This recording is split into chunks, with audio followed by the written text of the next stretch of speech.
ये कहानी किसी आम शहादत की नहीं, ये उस सहाबी की है जिसकी पाकीज़गी और इखलास ने आसमानों को भी मुतवज्जा कर लिया।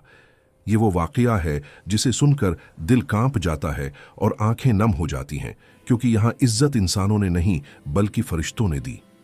ये दास्तान हमें बताती है कि अल्लाह के नज़दीक असल मकाम नियत का होता है, न कि ज़ाहिरी तैयारी का। ये वाक़या हज़रत हंज़ला बिन अबी आमिर का है। वो नौजवान थे, ईमान से भरपूर, दिल में रसूल इकरम सल्लल्लाहु अलैहि वसल्लम की मोहब्बत लिए हुए और दीन के लिए हर कुर्बानी देने को तैयार। उनकी शादी की रात थी, एक ऐसी रात जिसमें हर इंसान अपने लिए सुकून, खुशी और राहत चाहता है। मगर इसी रात सुबह के वक्त जिहाद का ऐलान हो गया। दुश्मन सामने था, इस्लाम को खतरा था और नबी करीम सल्लल्लाहु अलैहि वसल्लम मैदान उहद के लिए रवाना हो रहे थे। हजरत हंज़ला के सामने एक लम्हे के लिए दुनिया की सबसे बड़ी कशमकश आ खड़ी हुई। एक तरफ नई नवीली दिलहन, इज़्दवाजी जिंदगी की इब्तदा, और दूसरी तरफ अल्लाह और उसके रसूल सल्लल्लाहु अलैहि वसल्लम की पुकार। ये वो लम्हा था जहां असल ईमान का इम्तिहान था। हजरत हंज़ला ने किसी से मशूरा नहीं किया, किसी उज़्र की तलाश नहीं की। दिल ने फैसला कर लिया कि अल्लाह और उसके रसूल सल्लल्लाहु अलैहि वसल्लम की आवाज़ सबसे ऊपर है। वो इसी हालत में घर से निकले कि अभी गस्ल भी नहीं किया था, न वक्त ज़ाया किया, न तैयारियों में उलझे। बस हथियार उठाया और मैदान उहद की तरफ रवाना हो गए। उनके कदमों में जल्दी थी, मगर दिल में सुकून था। वो जानते थे कि वो किसके लिए जा रहे हैं। मैदान जंग में हजरत हंज़ला पूरी बहादुरी से लड़े, दुश्मन पर टूट पड़े और यहां तक कि दुश्मन के सरदार तक जा पहुंचे। मगर जंग का मैदान आजमाइश का मैदान होता है। एक लम्हा आया, वार पड़ा और हजरत हंज़ला जमीन पर गिर पड़े। वो शहीद हो गए। उनकी शहादत खामोश नहीं थी, वो आसमानों में गूंज गई। जब जंग खत्म हुई तो नबी करीम सल्लल्लाहु अलैहि वसल्लम ने सहाबा से एक अजीब बात फरमाई।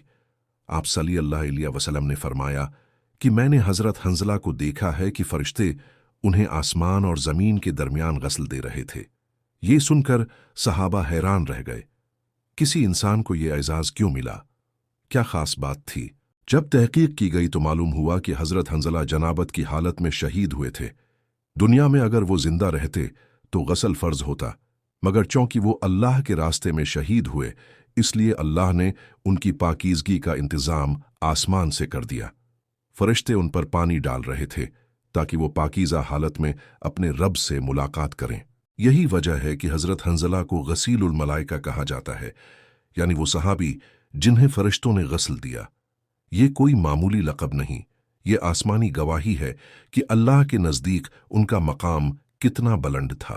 इस वाक़ये में हमारे लिए गहरी नसीहत है। हजरत हंज़ला के पास उज़्र मौजूद था, शरीयत उन्हें इजाज़त देती कि वो कुछ देर रख जाते, मगर उन्होंने नीयत को तरजीह दी, मोहब्बत को तरजीह दी और अल्लाह के रास्ते को तरजीह दी।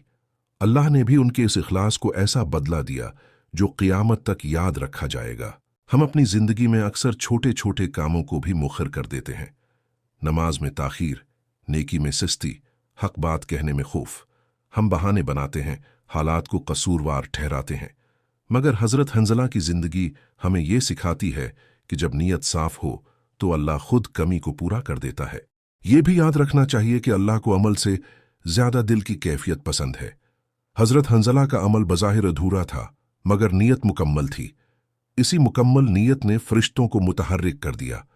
यही वो उसूल है जो हर ज़माने के इंसान के लिए है।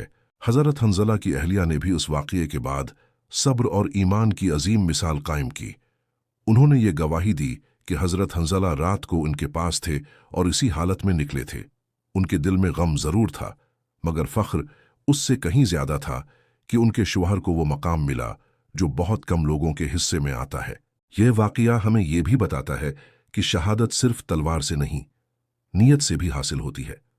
अगर नीयत सच्ची हो तो अल्लाह रास्ते खुद बना देता है। हजरत हंज़ला का नाम आज भी जिंदा है, क्योंकि उन्होंने दुनिया को नहीं, आखिरत को चुना।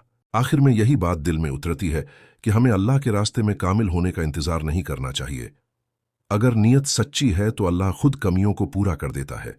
फरिश्तों का गस्ल देना इस बात की दलील है कि अल्लाह के यहाँ इखलास की कदर किस कदर बुलंद है। यह कहानी हमें जगाने के लिए काफ़ी है। शायद हम फरिश्तों का गस्ल न पा सकें, मगर हम भी अपनी नीयत को इतना पाक ज़रूर कर सकते हैं کہ اللہ ہم سے راضی ہو جائے، اور یہی اصل کامیابی